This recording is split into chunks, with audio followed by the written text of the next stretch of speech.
Hayden Fontanet, Mr. Rojas, at the sentencing. Good morning. Are you Hayden Yes. Fontanet? And this is 25 DCCR 1759. Mr. Fontanet was previously in court, entered a plea of guilty to the first-degree felony offense of aggravated robbery. It was an unagreed plea. I've received the pre-sentence report. Have you both had an opportunity to review that report? We have, Your Honor. The state has, Judge. Are there any additions or corrections to the report? Not from the defense. Not from the state, Judge. And Mr.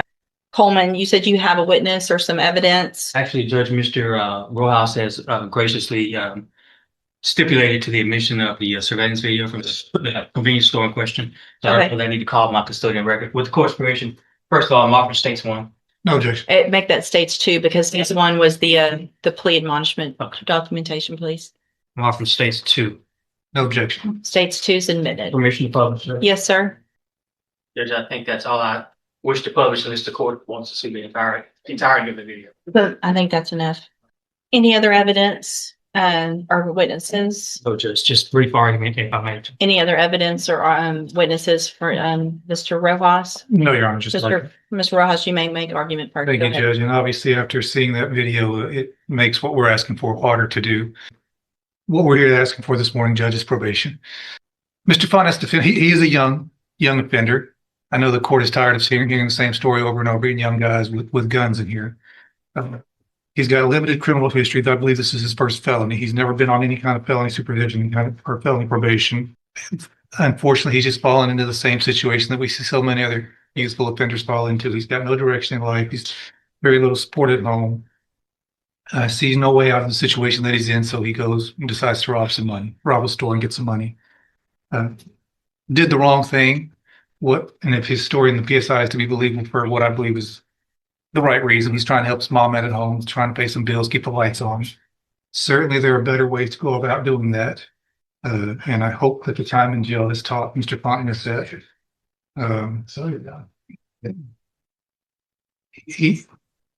that we've got options here, Judge. We can send him to prison or we can put him on probation. Certainly, he's on the road if this conduct continues, he's on the road with prison. I don't know that the day is the best time to make that exit for him. He's got a long life to live. We can send him to prison. He can be there for a few years and come back out. I don't know that he's going to get the help that he really needs in prison. There are programs available on probation that if he's serious about turning his life around, like he says in the PSI, those programs can help him. And if he does take advantage of those, it in turn would make the community a little bit safer, because it'd be one less guy running around with a gun when he does get out of prison, if that were the road that you chose to take. Planning on living at home with his mom. I think he has some younger siblings there. To his benefit, before he was even arrested, he started a GED. I think on the night that this happened, he had just finished a GED class and made a dumb decision to go hang out with these guys that he should not have been hanging out with, and did this robbery. Again, Judge, you've got two options. You can send him to prison, or you can try to get him some help on probation, and hopefully he will take advantage of that. And certainly if he doesn't, we're going to know pretty quick, and you'll have another chance to send him to prison, probably for a longer time. All right, thank you. What is the status of the other two? Are there co-defendants? Have they been charged? They have been charged, Judge, and I have both of their cases, Judge. And they have not been sentenced yet or No, anything like that? No, Okay. Judge. All right, go ahead, Mr. Coleman. Yeah, I'll be brief. Whether it's the Pine Club Apartments or Rogers Park or a Speedy Mart, you've seen this, and we've seen this in this community all too often. I'm preaching to the choir, Judge. Prayer vigils and advisory committees, all of that stuff's fine, but you judge where the rubber meets the road. You are that person that can protect the community from somebody like this defendant. You are that person that can either let him walk out of this courtroom on probation with a piece of paper with conditions and promises that he won't resort to this kind of violence that you saw on that video, or you can ensure that the community is safe by putting him behind steel bars, concrete wall, and razor wire fence. I'm just asking, I'm not in the habit of begging, but on behalf of this community, I'm begging that you send this defendant to prison. The message that needs to be sent to this defendant and his circle of friends and anybody who would want to be like this defendant is that if you pick up a gun with the intent to commit violence, you're gonna pick up a 15, 20, 25-year prison sentence, Judge. And I'm just asking that you do this on behalf of people who live at the Pine Club apartments, who just want to live in peace, people who want to go take a walk at Rogers Park and not be robbed, and somebody that wants to stop at a Speedy Mart convenience store and pick up some snacks without becoming a victim of a robbery. That's all I have, Judge. Thank you, Mr. Coleman. So, Mr. Fontenette, there was a time some years ago that there really wasn't even a question. Everyone, state's attorneys were recommending youthful offenders, probation. Let's give everybody an opportunity. And things have just changed in such an incredibly dangerous way with young people doing what I just saw you do on that screen.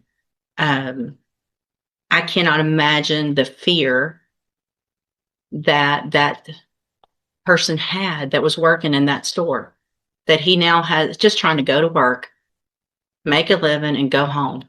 And he has 3 people come in and not just grab a little quick something and run out, but terrorize him for quite some time. Pulling him around, yanking him around, putting guns in his face, all 3 of you. I also, in addition to the PSI, get jail incident reports.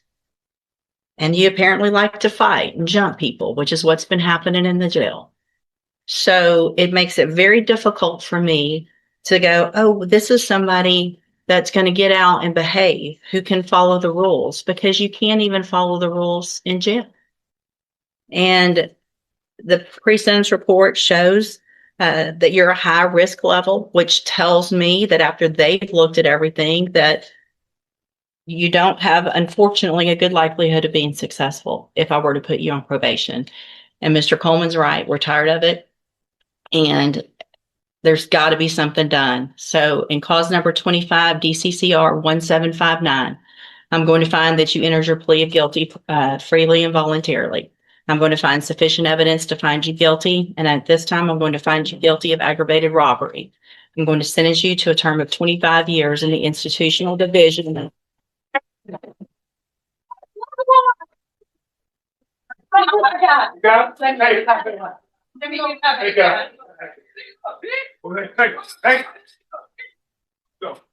Come on, Mom. Here. I'm going to sentence you to a term of 25 years in the institutional division of the Texas Department of Corrections. You will receive credit on that sentence for any time that you've been in custody that the law gives you the right to receive. I'm handing you the trial court certification. This was not an agreement. You have some rights to appeal. I have also handed you a written admonishment regarding your ineligibility to possess a firearm or ammunition. Because of the judgment entered against you, you're ineligible under Texas law to possess a firearm or ammunition.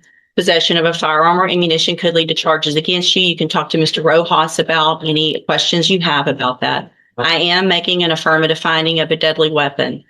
Mr. Fontenette, I understand that this is harsh, and I know you believe this is harsh, but I think this is necessary.